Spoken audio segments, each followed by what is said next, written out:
Ladies and gentlemen, it's my great pleasure to welcome our guests today at the meeting of Richard Pipe's laboratory, Professor Alexandra Etkinda from Central European University. And what we are going to do today to discuss this book, the recently published Russia Against Modernity. Before we start, before I will give a floor to Alexander, I will just say that there in the end, there is Miss Katarzyna. You can buy the books there if someone doesn't have it yet, and then come to Alexander and ask him to sign it. We'll start today with short talk of yours, and then I will have like a couple of questions from my side, and then I will give a floor to you.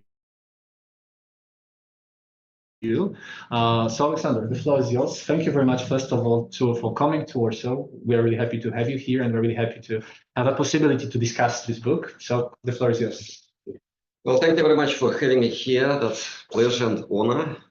I think, yeah, both pleasure and honor. Also, being here in the Richard Pipes Center, it's sort of I knew who was inviting me, but it's particularly interesting for me to be here because I used to know Richard Pipes a little bit at Harvard, and he was very kind to me. He was already kind of retired professor emeritus.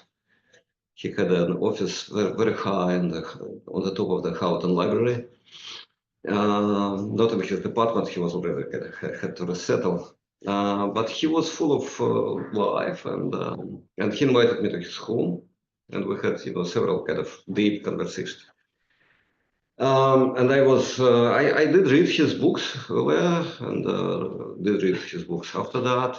I was also kind of skeptical because that's like this generational change was huge in the Russian historiography. But of course, nowadays I think that he was one of those who was right and who kind of predicted the future better than many others, and understood the present. I was also very interested in seeing this collection of books, which truly looks to me like a library of a typical Russian intellectual. All these collected volumes and Russian books.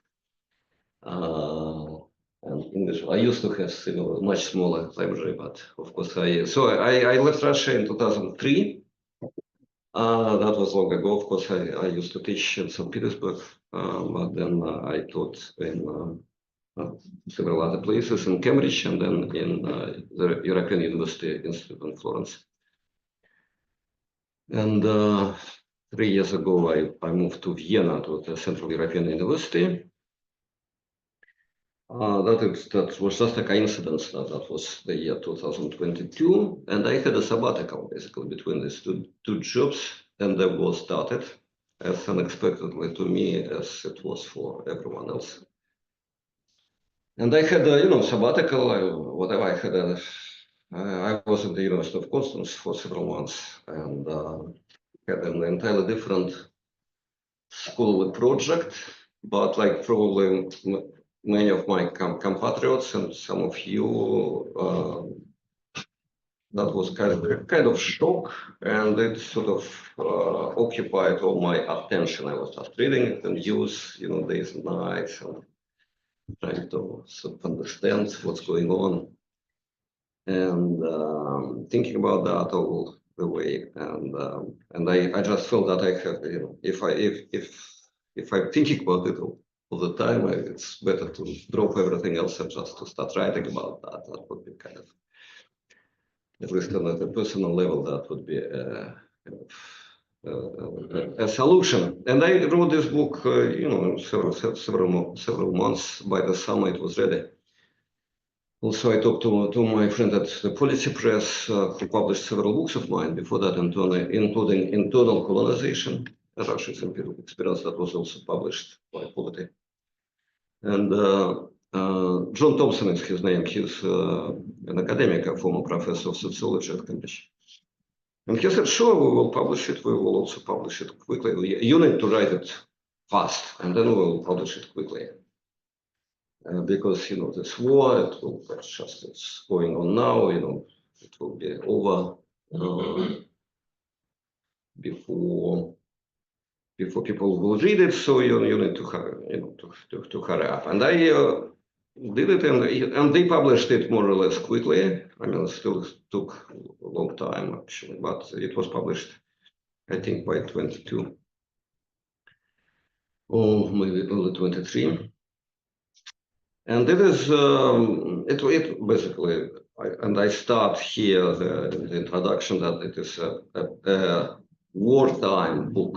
So there are books written during the war, and they are different from the books written at peace. And I give some examples, whatever from Kant to Keynes and others. But it's not so easy to explain the difference between wartime book and peacetime book. Of course, people have more time, and probably people are more calm. And anyway, I want to say that what I realize about the kind of particularity of this book is that it is very impatient. There is a lot of impatience here in this book.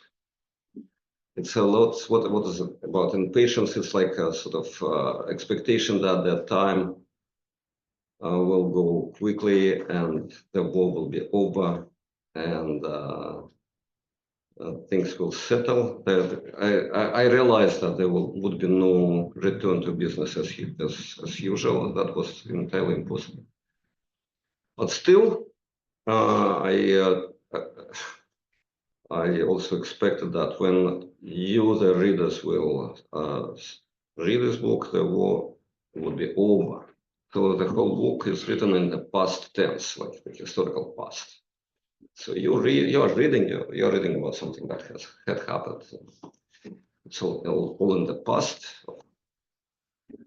I would be very surprised if someone, like whatever, some kind of ghost or messenger from the future would tell me that 3 years will pass, and the war would be still around us. I would be very, very sad and very sorry about that. But on the other hand, if this messenger would tell me that this book would be translated into Polish, so quickly, and actually this is about the 10th language in which it has appeared.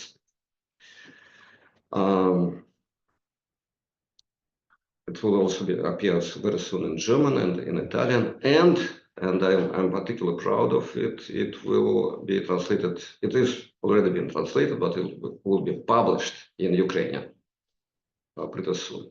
Sometimes they say in May. And of course, I'm very pleased that this book, with all its deficiencies and mistakes in predicting the future, it has this kind of success. So basically, as you know, like it's very clear from the outline that So I try to give more or less like multi-dimensional, like comprehensive overview of Russian culture and society and economy and whatever, and climate. Before the war, with an explicit purpose of understanding, how did it happen. There is, of course, a lot of contingency, a lot of personal agency, someone's decision making. There is, of course, lots of kind of subjective stuff which cannot possibly be explained or could be explained in a novel rather than in a scholarly work. But still, there are, a lot of things that could be followed, looking difficult to predict based on that information, but at least we could explain things to some extent. And now about prediction. So there are different chapters on political economy of Russia, on the public sphere, and on the petrostate, on oil and climate, and since from the start I was thinking about this book in terms of its title, Russia Against Modernity.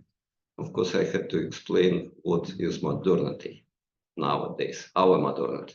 It's been very different from Max Weber's modernity or whatever. And there are, lots of different theories of modernity. When I'm starting to explain to my students what is modernity, they get very bored because it's like probably they heard it, they had in their past many times different professors tried to explain them and mostly failed.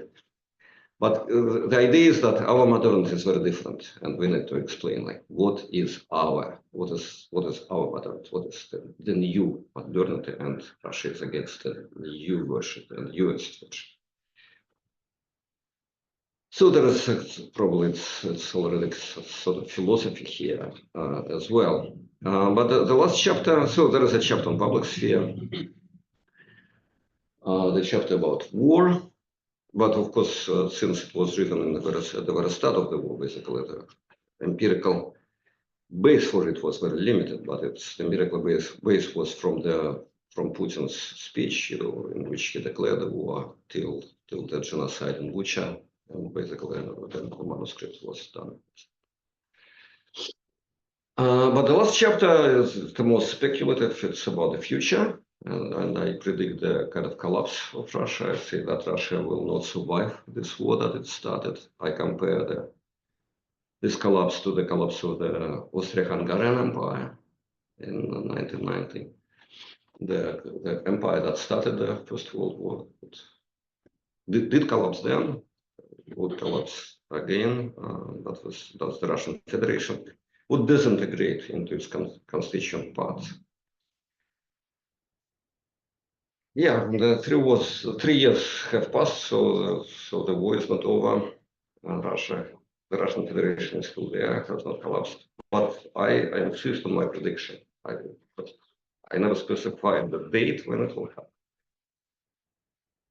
happen. But of course, I did not appreciate the historical inertia and the complexities of the process, also the international background of this war, how it will change or how it will not change. Whatever all this, so that's what I mean by impatience. Like I did not understand, did not predict, did not feel the timeline. So now I'm kind of deferring that final prediction to the future, to the next political cycle. So I think it's still valid as a prediction, but we need to wait patiently. Somehow, with last sentences which you said, you predict also my first question, and I want to develop a little bit on what you said, that you still insist on your prediction, because during the last 2-3 months since January, I would say, we are living in a little bit different world, in a little bit different geopolitics, with a little bit different political dynamics than before. And observing the political scene and the decision taken mostly by the American administration are leading us to the not so positive conclusions. And you say that you still insist on it. So maybe we can develop it. Like, from where this idea that actually in the end of all of this, there is collapse of Russia in its shape, like now, it's coming. Why you are still holding to your thesis, because I do believe that you are still stand on what you concluded book with, not only because this is what the authors usually do, but also because of your personal ethical and moral ideas, right? Yeah, the authors usually do, you're right. And the problems, of course, did not start with the current American administration. The problems were to some extent were created by the previous administration, American administration as well, and also by European powers. There were many ways in which this could be completed much earlier. It didn't need 3 years, didn't need 2 years, it did not need 1 year. It's kind of Russian power, military power, and financial power, economic power, demographic power. There is a big chapter here about Russian demography, a very kind of sad chapter. they are just incomparable to the power of the allies, meaning America, Europe, Ukraine. Just incomparable. So it's all about political will and sort of also rationality of this will. And there were kind of deficiencies in this. So the Ukrainian resolve and the political will is out of question. That was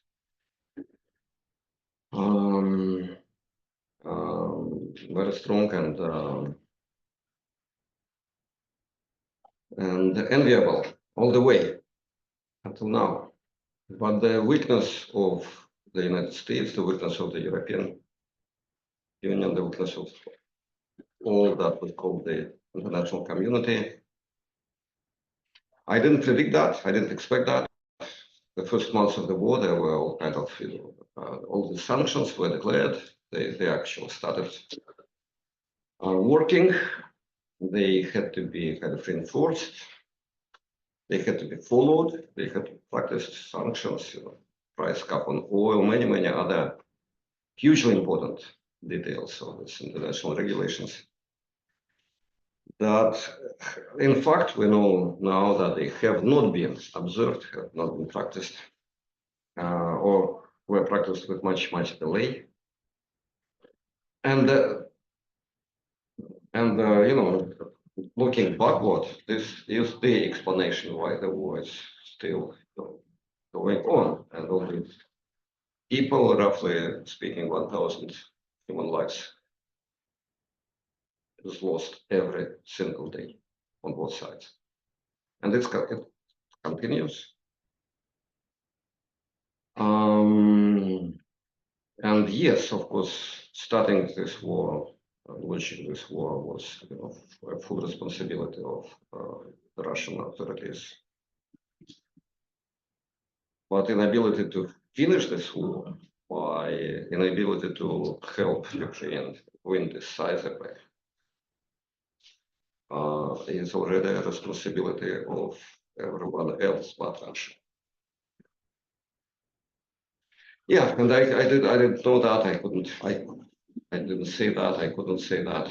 That needs another book to try to explain what's going on. And of course, in the very last month, we see new, shocking, unpredictable, unexpected events. The news coming from America. That change, the whole picture of the present and the future.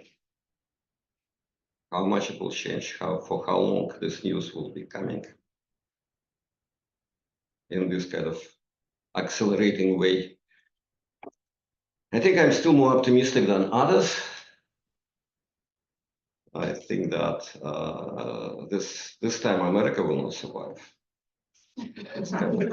This kind of crisis that it has started. What will happen to America? Not necessarily it will disintegrate, but at some point the voters would be disappointed. People will go to the streets. Stuff will happen, which is not happening now. People kind of, I can imagine that there are many kind of rooms and audiences full of people in America, like here. They are discussing more or less the same question. What will happen when this would stop? How could we stop it?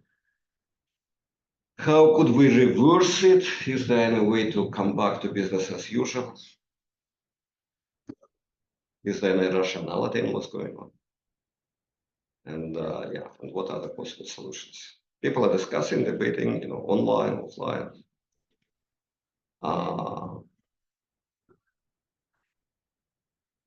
There is something that has changed in the world on a kind of very basic level, the level of political economy, the level of climate, and our relations to nature, the level of the anthropocene.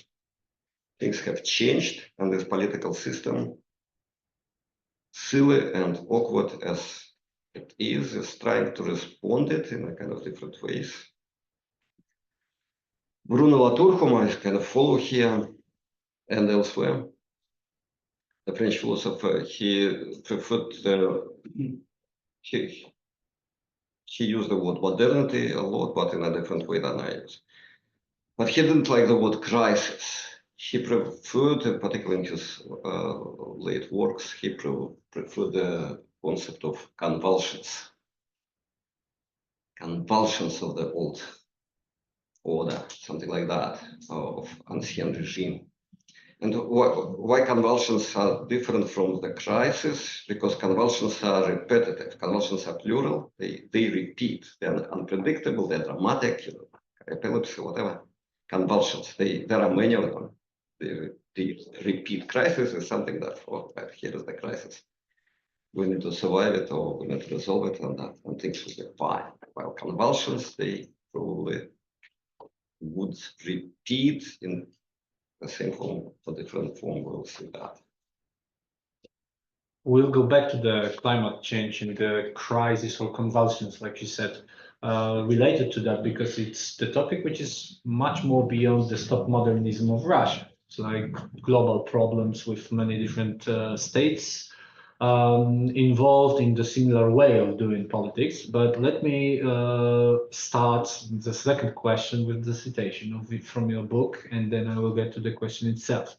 So you write that a whole generation of Western experts repeated the slogan, "Russia is a normal country." The Cold War was over and academic focus shifted elsewhere. The liberal left viewed Russia as a reliable partner and the counterbalance to the US. The study of Russian history, sociology, and politics was deeply shaped by the neoliberal idea of normalization, which provided an ideological framework for empirical research.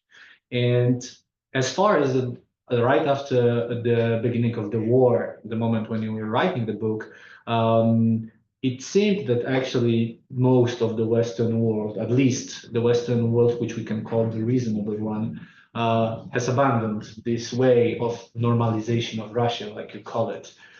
I just have a feeling that after this couple of years, which has passed, we came back to normalizing and we came back to the idea of the normalization of Russia like it is right now. So the question is like, do you think that it is a return of this politics of normalization, like you call it, or I'm exaggerating? Yeah, interesting question. So normalizing Russia was a really kind of at some point fashionable, but also very regular activity on the parts of Sovietologists. So economists, particularly economists, because Russia was a kind of country that would be good to invest in and get profits and create these projects of development, generously financed by powerful organizations such as the World Bank, and but also sociologists. It was like a truly interdisciplinary effort. Historians, my colleagues, also took full part, and there are some very famous names connected to this project of normalizing Russia, which I also compare to I say it was like the intellectual Marshall Plan after the end of the Cold War. Normalizing Russia was like a major collective effort, sponsored largely from America, but also Europeans, of course, took full part.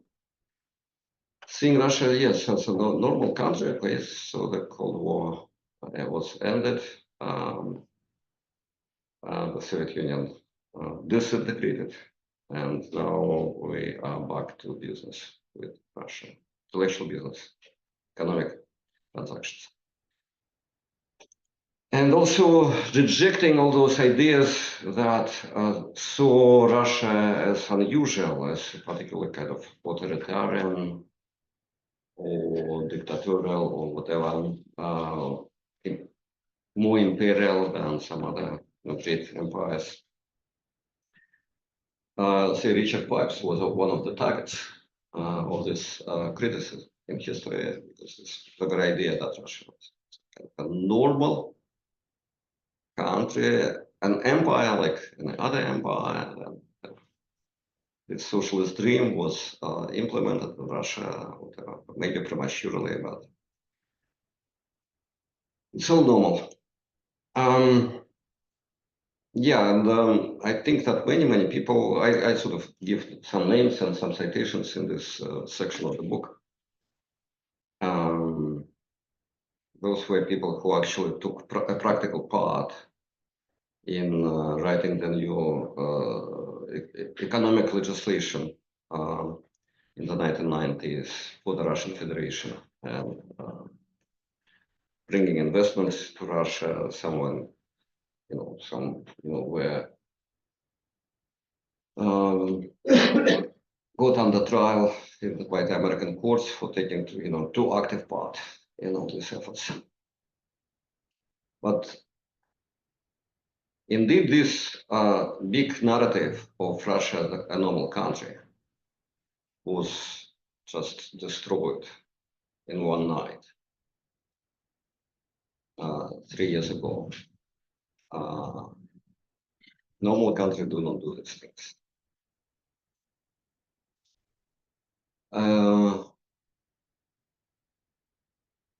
But there is this kind of interesting,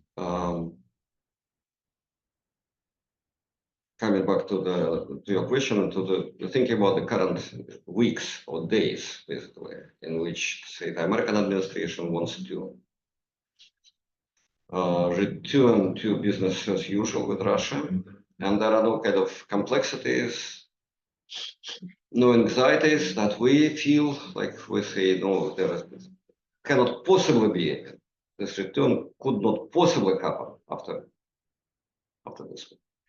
There will be business probably, but it will not be as usual. It just cannot be. But those guys, they're all these businessmen and highly positioned economists and populist politicians, they don't feel these complexities. They really want to get back to it. So those good old days when they went to, they visited Moscow, that was like luxurious life, good hotels, kind of social pleasures, maybe well-dive forums for the smartest of them. And people enjoyed it deeply.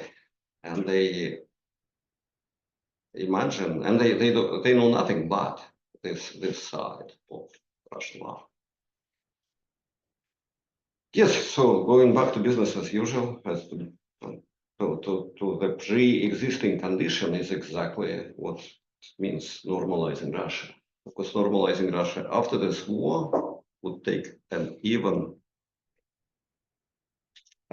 bigger effort than normalizing Russia after 1991.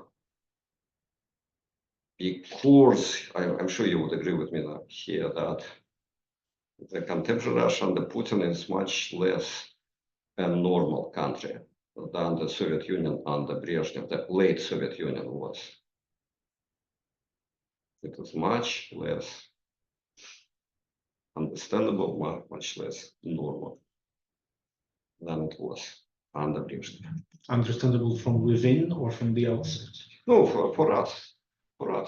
Understandable, predictable, communicable, something that one could deal with. Because like the late Soviet Union, was normalizing itself.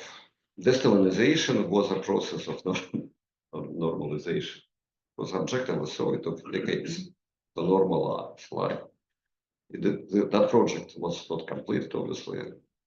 Lots of stuff still had to be normalized, but that didn't happen because of this political collapse.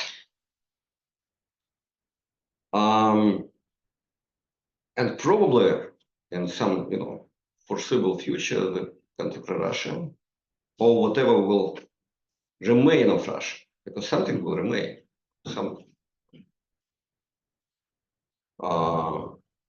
The political institutions will hopefully will change radically, but of course the territory will remain, whatever the people would remain. It could be kind of many countries on this territory, but something will remain. And those parts that will remain, they would undergo this kind of de-Putinization, which one could say that would be normalization from the international perspective. But we're very far from it. You already touched upon the ideological aspect of the whole thing. And this is a multifaceted question, or multi-layered, I would say, because you argue that, first of all, the Russia stop modernism, like you call it, this stand against the modernity, is very much linked with the extreme right-wing political discourse or agenda. That's the question also. And it's very much characterized, first of all, by exclusion of several people, by homophobia, sexism, xenophobia, and so on.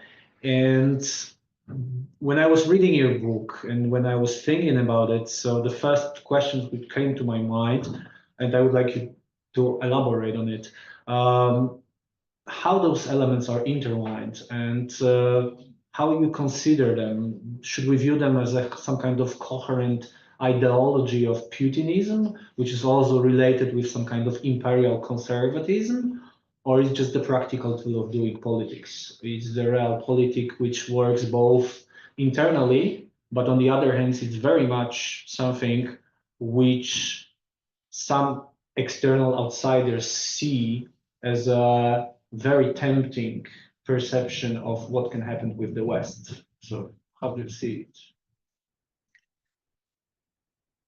Right.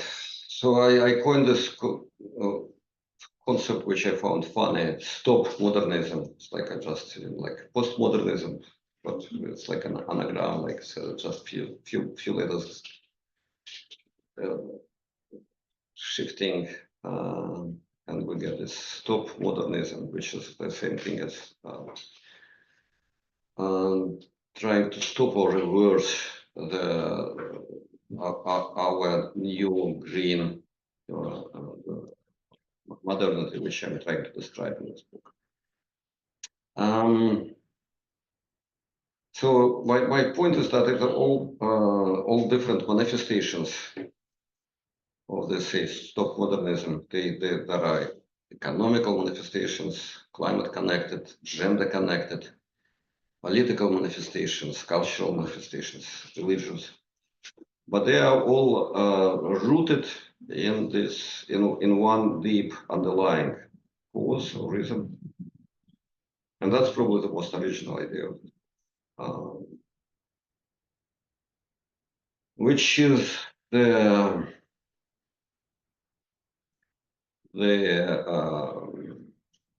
kind of understanding that humanity has reached particular limits. These limits are planetary limits. There is no way for economic growth anymore. The pie is limited now. So it will not grow anymore. The pie is here. Could be redivided, but it will not grow. All these sort of social and cultural accomplishments of the second half of the 20th century, of the post-war period, they were rooted in the opposite idea that yes, there is growth in Europe, growth in the world, and the dividends from this growth, they go to people, to different countries, to the different peoples, different groups within one's own country. That would be like welfare state, that would be a social progress, etc. That was also rooted in this idea of progress, technological progress, economic progress, growth. But if there is no growth, if the pie is limited, of course, then it's entirely different game. It's like who would start first to, who would be the most aggressive, who would be the most preemptive in this kind of new redividing this pie. And that was my logic basically when I wrote this book 3 years ago. That nowadays, of course, we see exactly the same logic undergo, developing in the opposite side of the planet in the United States.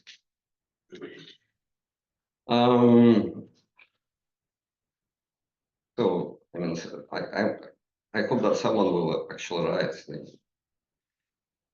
next year a book like America Against Modernity.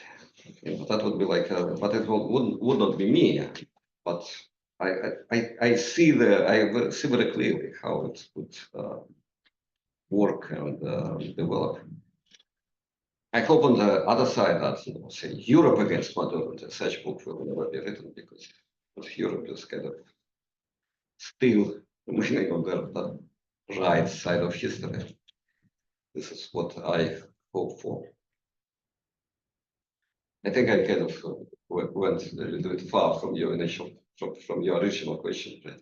Yeah, but like let's stick to it, because like let's because there has to be some reason that this vision, despite whether it's a coherent ideology, like I said, or it's just like a practical instrumentalization of some tools, it's tempting for the people outside of Russia. This vision proposed by Vladimir Putin, it's tempting, as we can see, observing America, which was brought by you many times. So why is it tempting? Why this vision of the autocratic, stop modernism? It's tempting, and for many, and cultural conservatism. Yeah, and cultural conservatism. Yeah.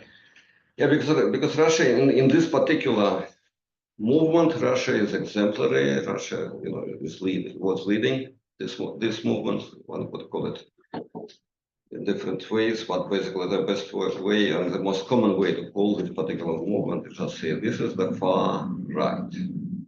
So Russia, particularly when I was writing this, like in 22, Russia was still perceived by many people in the West as a country as a kind of ideological heir of the Soviet Union, ideological kind of heir of socialism, was like traditions of the left. Putin is, you know, is anti-American, and therefore he's on the left. And there were so many, still now there are so many tankies, usually, like Twitter calls these people tankies. From among the academics, we can call the late Noam Chomsky among others, for example, right? Yeah, like that. Yeah, exactly. And Chomsky was exactly that also, like, since we are here, you know, with the books of Teacher Pipes, that he was the traditional opponent, Pipes and many others. But of course, there are, you know, tankies are, you know, they go to extremes. But I think there are less and less of them. I think that because of this war and just because there are so many more news from Russia due to the war, people just kind of have more interest trying to understand, just read about it. So this idea, this understanding that Putin is actually on the far right, along with the European far right, like people like Le Pen, you know, he financed, that was kind of legally proven. Or some, you know, British far right, and now the American far right. It's one particular very coherent, very recognizable movement, which combines, say, climate denialism. Now it's also anti-vaccination is a part of this. We see it very clearly. And reliance on oil and this oily money. I call this people oligarchs, like oligarchs, combining oligarchy with oil, and also the Russian word like oi, which means like, you know, wow, something like that. And cultural conservatism, and also hypermasculinity. It all goes together, and I'm trying to kind of derive it logically from this oil interest, from the Koch brothers, you know, from this kind of stuff, and from Putin.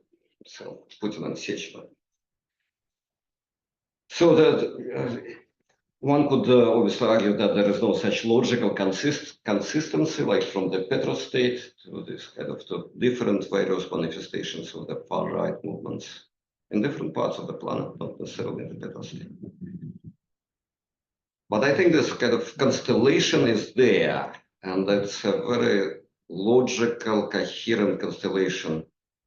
It's not a polycrisis. There is a very kind of fashionable idea, most promoted mostly by the American historian Adam Tooze, also a columnist of Financial Times. Polycrisis, basically. There are many critical aspects of this, and they are like basically dozens or hundreds of different phenomena. They are not connected. We don't know where is the center. We don't. They're plural. We don't. There is no one singular cause, and therefore there is no one particular kind of prescription, no one particular method of confronting it. But I'm against that. I prefer monocausal explanations.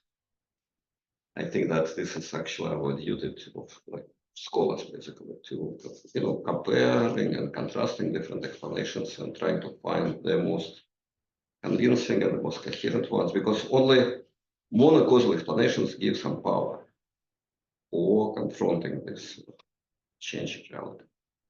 Confronting or resolving the crisis. The issue is how to resolve it. In order to resolve it, we need to find the cause, some kind of probability and chance for success.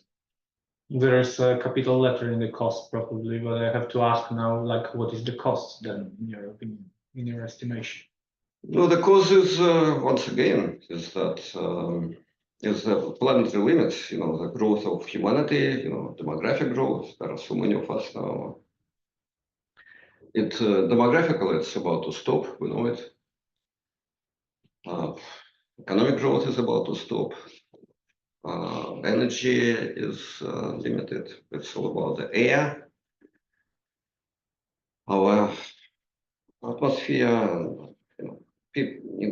Climate scientists and chemists and other people, they keep talking about the planetary boundaries since 1968.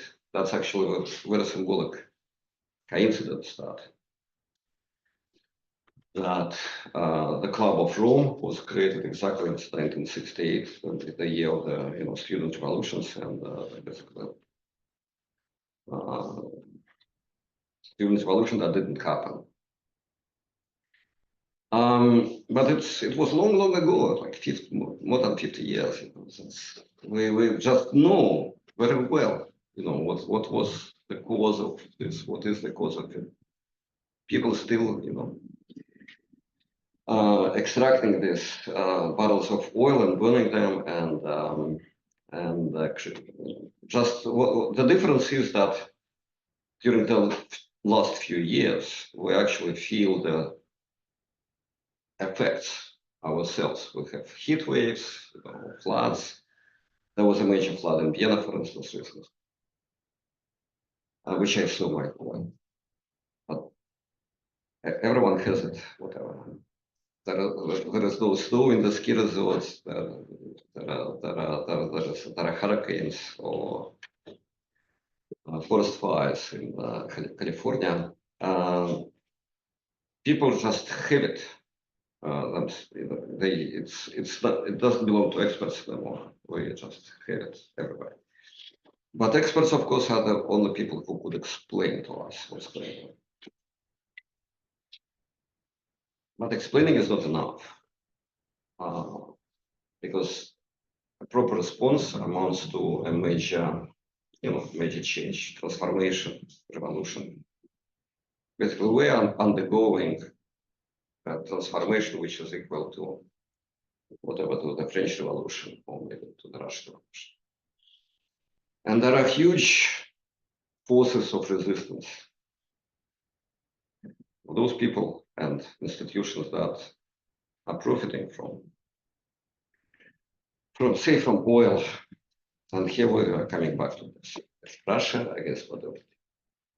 So you're somehow just going into this broader problem. The major problem which you are describing is in the book, the existence of at least two different kinds of the modernities. One which you are calling the paleo modernity, which is based on resources, on oil and gas, on defending somehow the modernism in the 20th century fashion, which is very often interconnected with the autocratic political power. We can talk about the petrostates because despite, like you write, despite Norway, there are no other examples of democracies being the petrostates at the same time.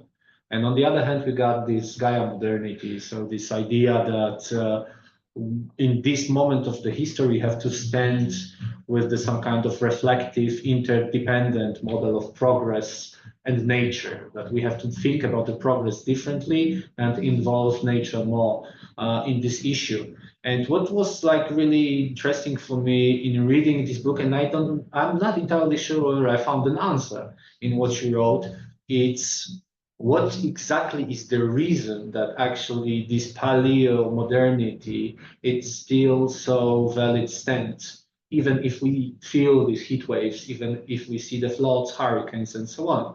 And the question is only in money, or there is something different, it's something else in it. Like why this reactionary response still exists to the Gaia modernity, which is obviously the only way which we have.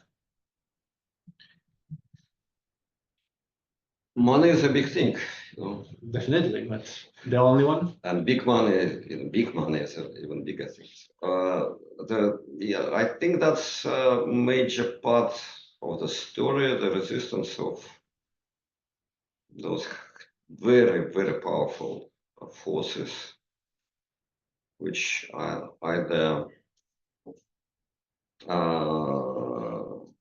consolidated, like on the state level. Then we're talking about petrostates, like Russia, Venezuela, Iran, Saudi Arabia, Kuwait. Or there are very, very powerful forces within the countries, like Koch brothers in the United States, who financed the Heritage Foundation. They're still financing, and the Heritage Foundation financed many grassroots initiatives, and that basically brought Trump to power. Even though the Koch brothers, they didn't like Trump. It's like documented that they had some. Have you heard about the Koch brothers? That's a very interesting story, which I just barely touched in this book, but that's a very powerful, the biggest petrochemical corporation in the world. They produce whatever. Both like diesel and petrol, but also plastic and all kind of fine chemical products that we need, for whatever we have. We need that. This is a huge, one of the biggest American businesses, and they're not regulated anyhow for some specific reason, which I described. Basically, they could give as much money to the political causes as they wish, and they do. But also, the interesting story is that all this money had been created by the father of these brothers. His name was Fred Koch. He was an American chemist who came to the Soviet Union in the 1920s with some kind of new radical idea of how to refine oil into diesel, etc. And he built like a dozen of petrochemical refineries all across the Soviet Union, from the Caucasus to Siberia, and made his money there in the Soviet Union.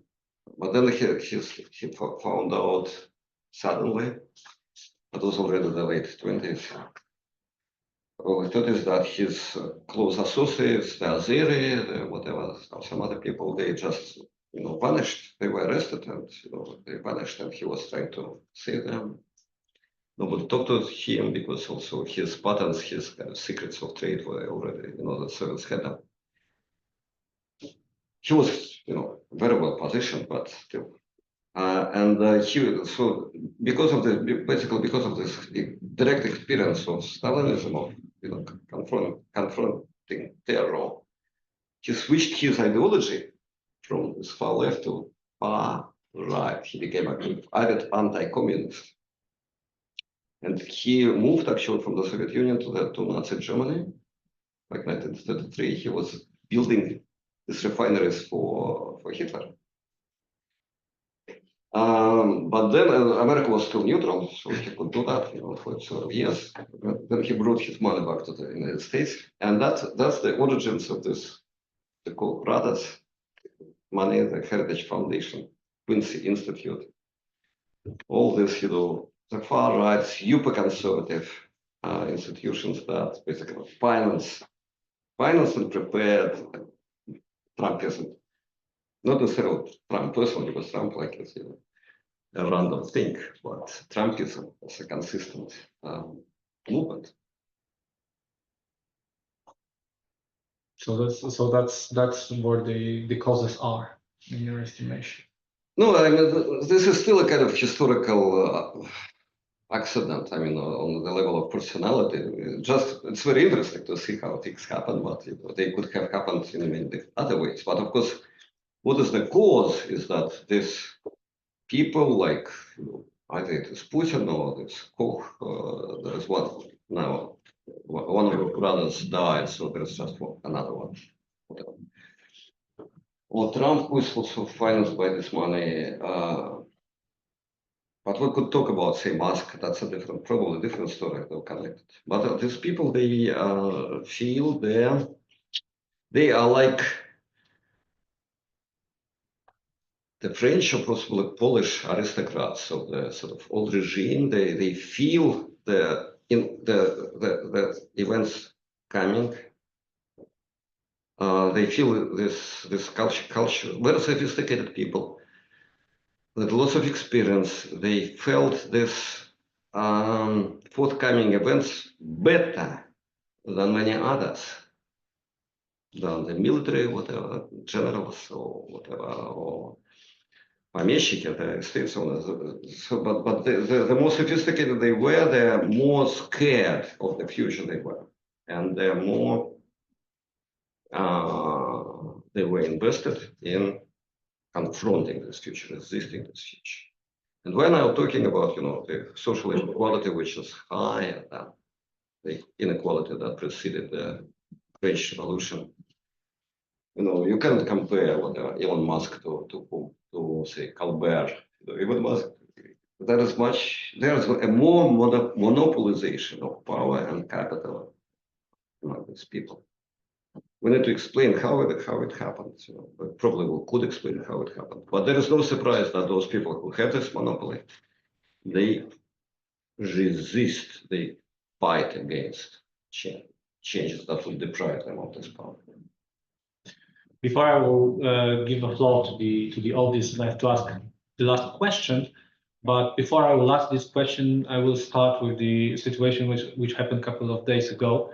I don't know how many of you have seen the discussion between President Macron and President Trump.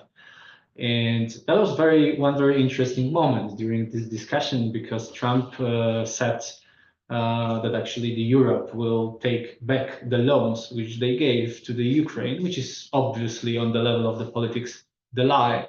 And Macron interrupted him and said, this is not how it works, because we didn't give them loans, but we gave them this. And what Trump did, he just repeated the lie after that. And this is what we can see as a very obvious tool of many autocrats nowadays in the world, including Putin. And before, why I'm saying this story, because before you said that there is the role of experts to explain the things, to talk about the reality, but this is not enough.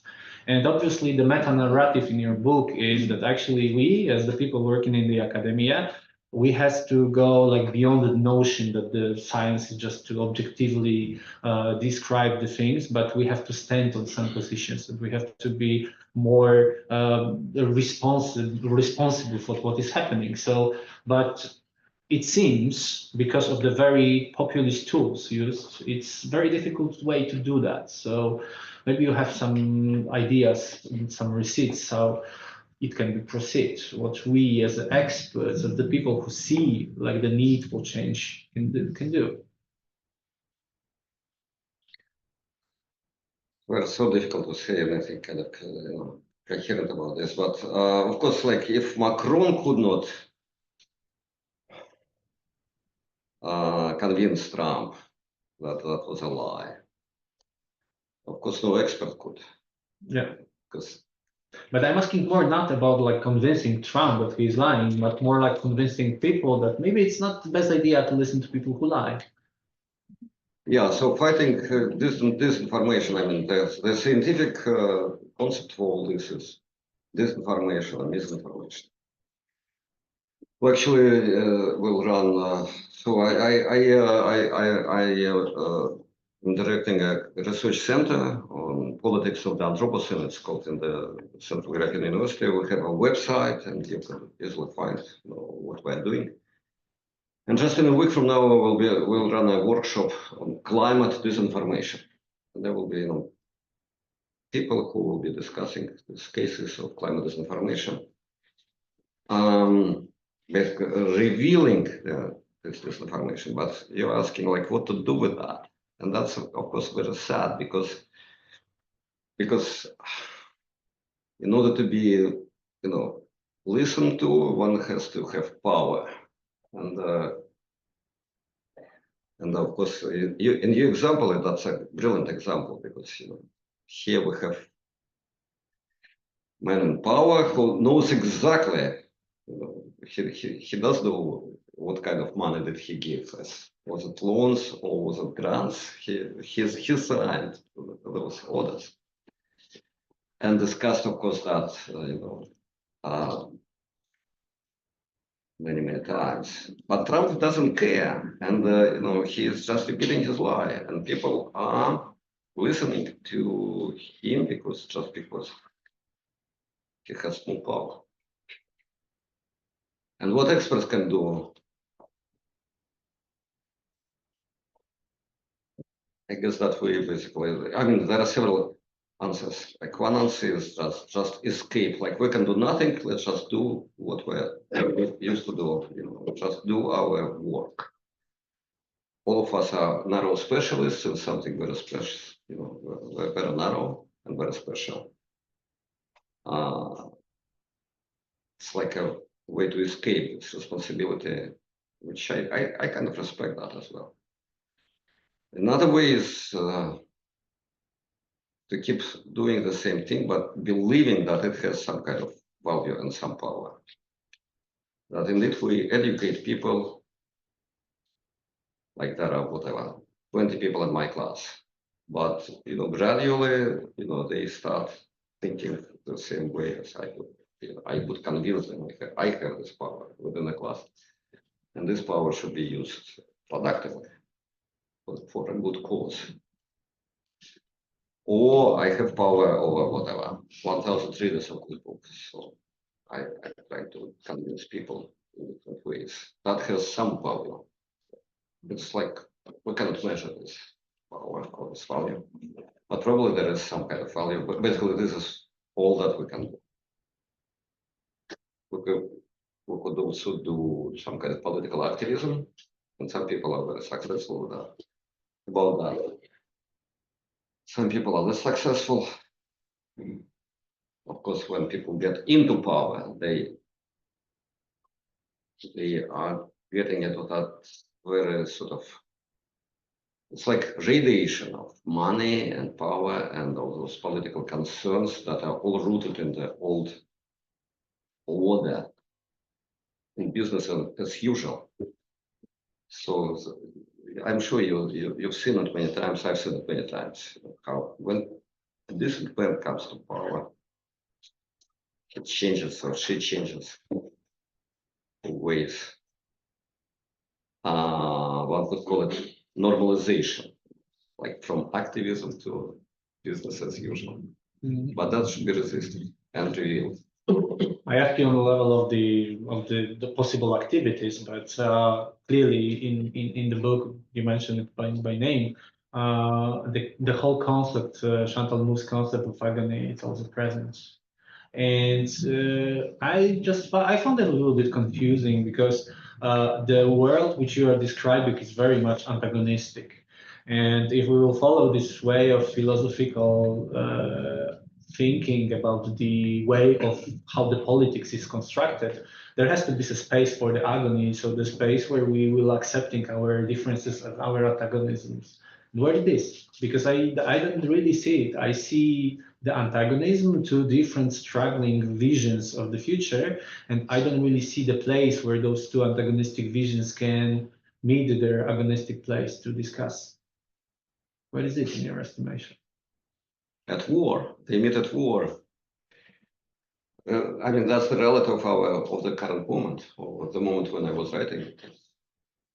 At peace, one could talk about dialogue or creating some new forum, new platforms for conversation, whatever. But at war, of course, this is the place where different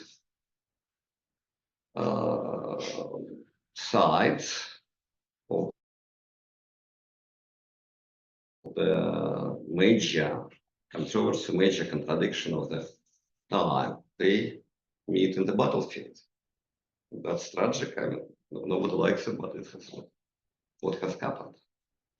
Okay, thank you very much. I think it's a time to open the floor for the audience. So, ladies and gentlemen, if anyone wants to ask the questions, please, the time is now. I will just add that if anyone is not more comfortable to ask the question in Polish, let's say, please do. I can try to translate, work as a translator as well. So the floor is yours. Professor Rosenka.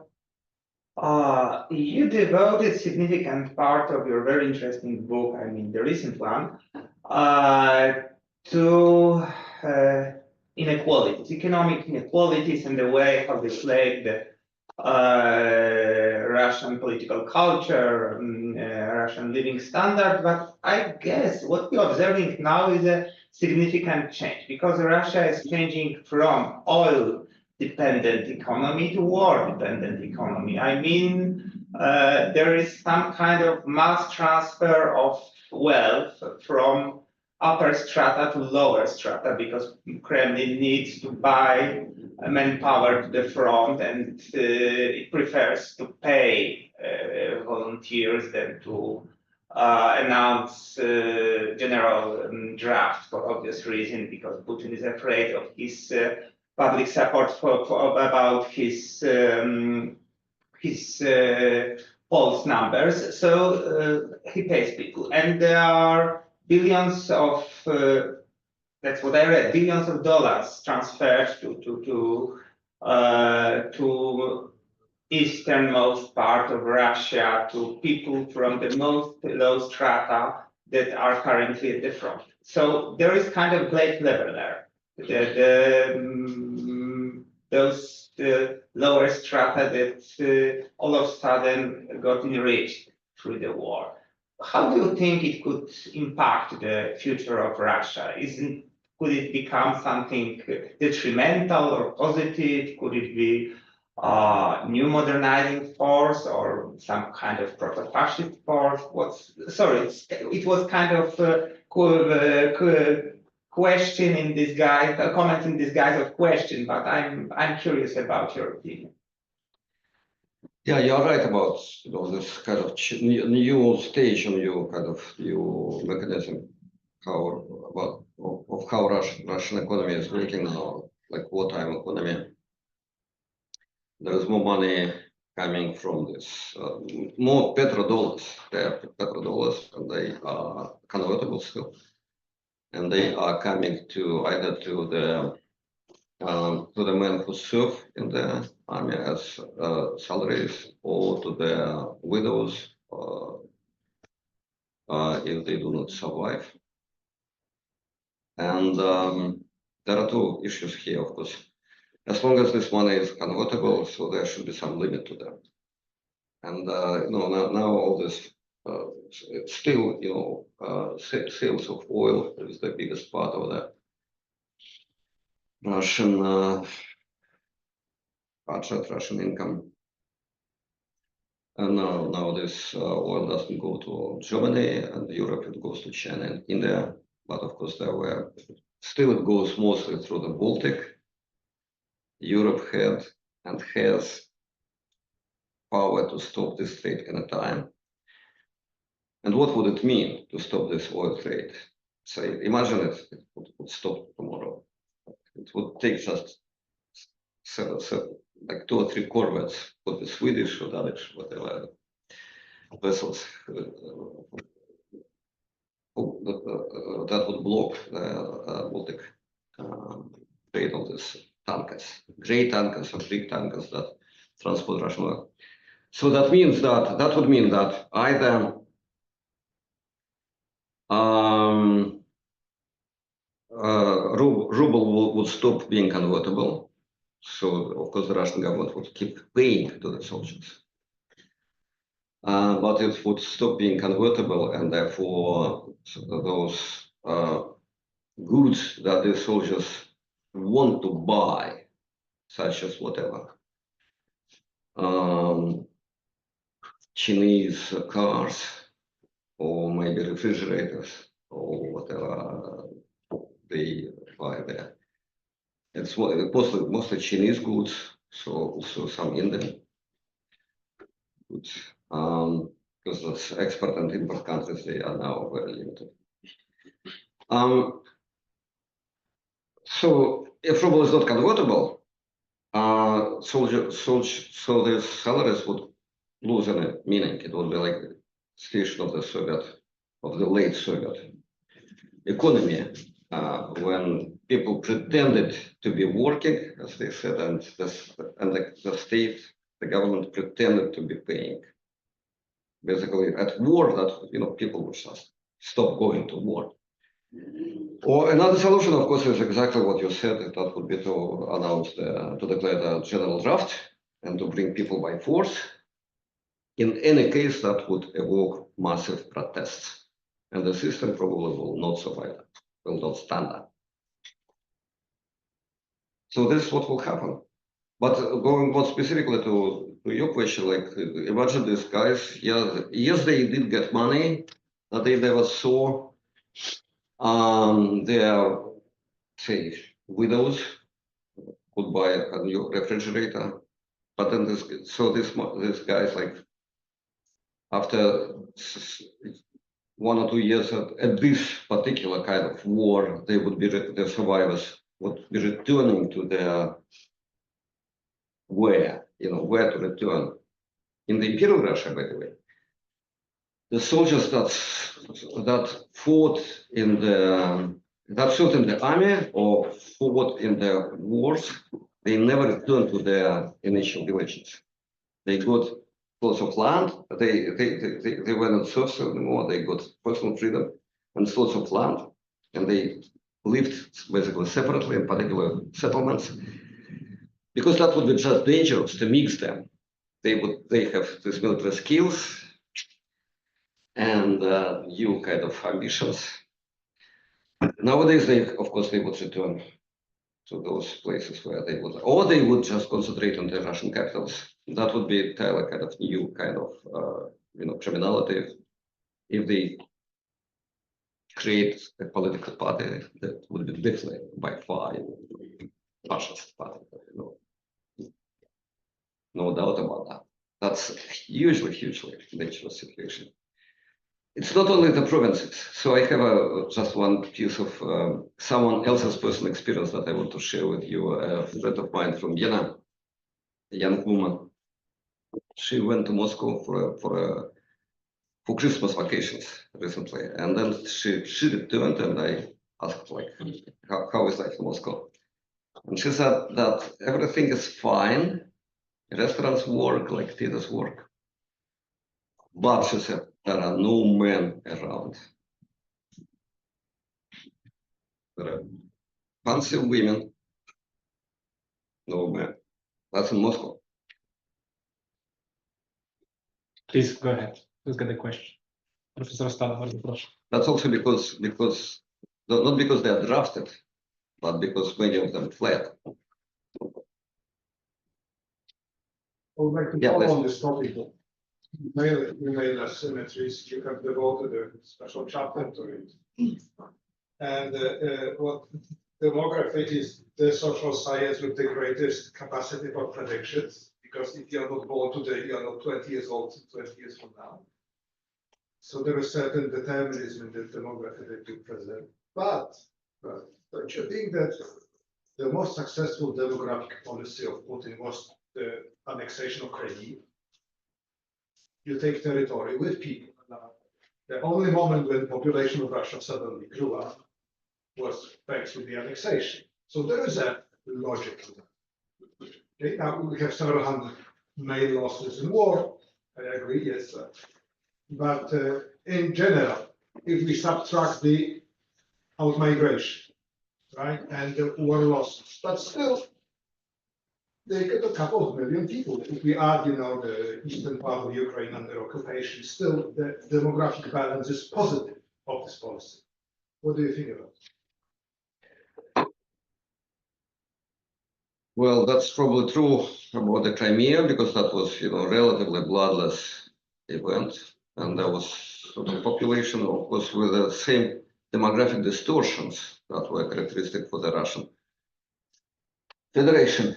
And so one of the amazing facts about Russian demography is that men die in average, that was before the war,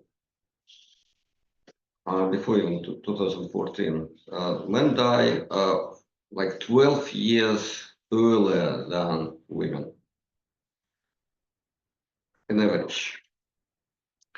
So the older is the group that you look at, the less men is there. So the older you grow, the more is this gender disbalance. And I say that it's like the babushka power, the power of grandmothers, because a typical Russian family consists basically of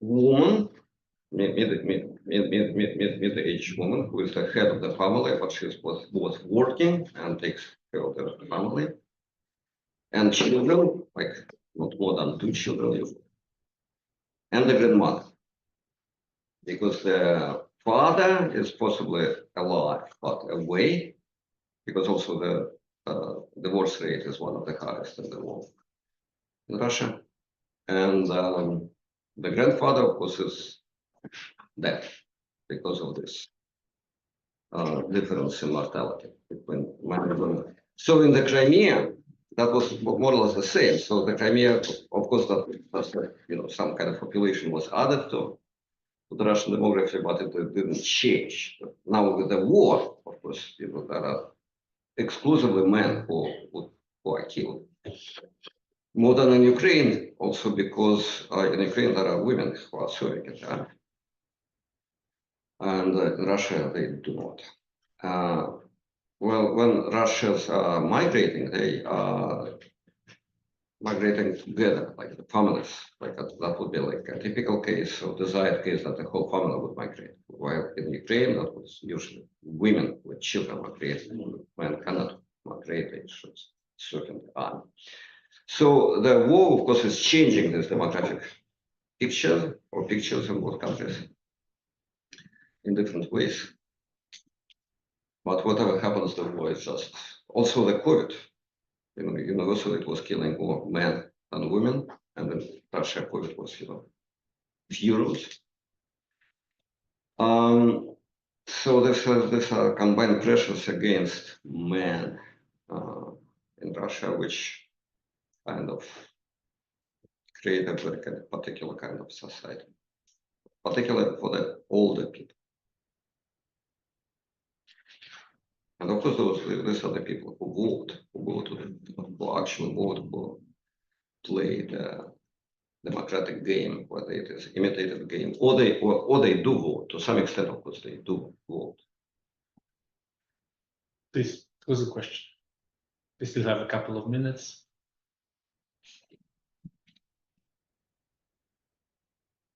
Or Dr. Kryszewska, proszę. I'd actually like to return to the first question that was asked because I still feel tempted to hear you elaborate a bit more. Like you mentioned the possible disintegration of Russia, but how you possibly would see that happening? Like if you could elaborate a little bit more, because I cannot see it really coming as much as I would love to, but so like possible scenario, like with a little bit of disintegration would be great to hear. Thank you. Yeah, it starts from the same political economic picture, not so much demographic picture, but political economic picture from which I start the book. So there is oil in West Siberia. It used to go through pipelines, etc., to Germany and Europe. And then money went back, but not to West Siberia. Money went back to Moscow. And then Moscow distributes this money. That much go to Chechnya, that much go to whatever, Siberia. That much stays in Moscow, whatever, blind share. Now it's basically not the same, but it's not Germany, it's China. But also around the world, there are less money, therefore, but still a lot. So the sanctions that were started, the sanctions were declared that had to, they promised to change or to decrease or to basically stop oil trade. And then, of course, just imagine Chechnya that does not receive this annual budget, annual grants. That's not loans, these are grants. Imagine Tatarstan, imagine, imagine Buryatia. They are all dependent on these petrodollars that go back. I mean, not back, mostly not back from Moscow to all these dependent territories. And they obviously would have to find their own way of existence. This way of trade, way of this new political economy will be all based on dealings with their neighbors. For Tatarstan, that would be Turkey. I don't know, for Karelia, that would be Norway and Sweden. For Buryatia, that would be Mongolia and China. And that would, of course, imagine Kaliningrad not getting, its budget, because there will be no budget, or it will come in non-convertible rubles, which means the same thing. So people would, protest. In the worst case, that would come to, bread riots, to famine, and demonstrations and movements, which I remember actually from 1980. No, and I was in Leningrad in 90 as well. All these lines and rubles that could buy nothing, and people go into the streets and looking for the new ways of existence and demanding these new ways from their local powers. And where would it start from? It would probably start from this western territories like Kaliningrad. It would start from the Caucasus, which has always been relative unrest. Tatarstan, of course, is a very ambitious and potentially very rich country. Siberia would have its own, interests, because basically this Western Siberia, it's like Dubai, it's like whatever, like Saudi Arabia, eventually, and they know it. They're not idiots; they know it exactly as well as we do. Yes, there will be lots of whatever border conflicts, lots of it could come to civil wars, could come to whatever. It will not be a beautiful picture, would not be clean and easy. No doubt about that, particularly nowadays. It would also hugely increase the price of oil globally, which is one of the reasons why, say, the American administration and also European powers are so panicky about this project, about this perspective. Nobody supports it. I hope that you do, but very few global institutions support this kind of perspective because of the price of oil. That's the first thing. And the second one is that for many years, many intellectuals were repeating that it's better to have a Russia as it is because we don't know what will happen after all. And like you said, border problems, civil wars, like unpredictability. For many people in the West, was something what was keeping the regime alive, wasn't it? They used to say it with some reason, but before the war started, like before the war of 22 started. But now we know exactly what has happened and what, and all those border conflicts, say whatever, between Tatarstan and Bashkortostan, they couldn't possibly be as bloody as the current war. Yeah. There's no way. I mean, there is of course nuclear weapons there. They haven't been used now. They will probably not be used then. So now we know what has already happened, and this scenario could effectively stop the war in Ukraine. I think that's a powerful logic, but it's been ignored. Ladies and gentlemen, last 2 minutes, so maybe we'll have like some questions. If there is such predictions and vision of collapse, what Russians are saying, you are saying to them, is this very dangerous for you situation?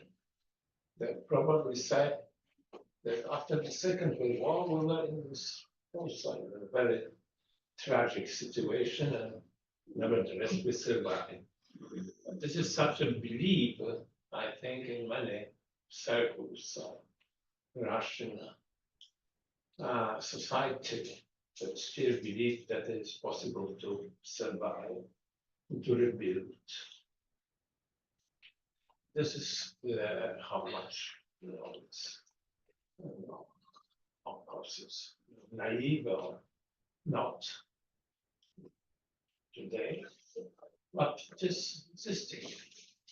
Yes. And I think it's to some extent stabilizing the situation. Yes, it is stabilizing whatever this kind of you could call it whatever patriotism or fanatism or fatalism is the word. But it is definitely there. There is also an argument that in many of these ethnic districts, ethnic regions, there are still Russians are in the majority, at least people who are officially registered Russians.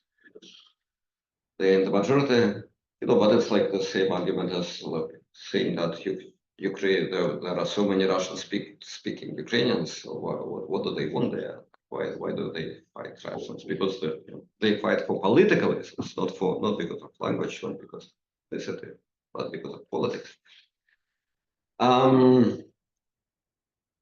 Things are changing very quickly, and much depends on the war, on the outcome of the war, which of course nowadays is the big question.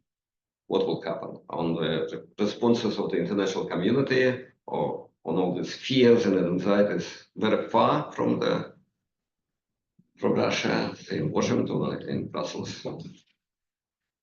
And yes, and this is our task, experts, people who know what is Tatarstan, for instance, or Georgia, to just to enlighten people. That's I think, like, if we're talking about like this analogy with the French Revolution, this kind of global transformation of the planet, we should be also talking about the new enlightenment, really, in which the role of whatever intellectuals, philosophers, historians is crucial. It is a crucial task nowadays. Very optimistic. Very optimistic. And we definitely have to stick to this idea. Alexander, thank you very much for being here. I think we can applaud Alexander for Thank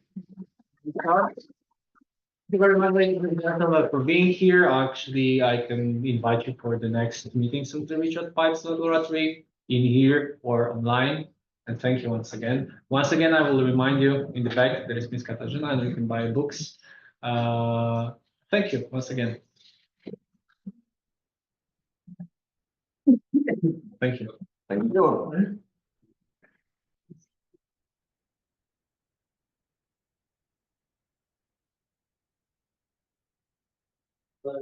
Sorry, let me be first. You will sign it for me?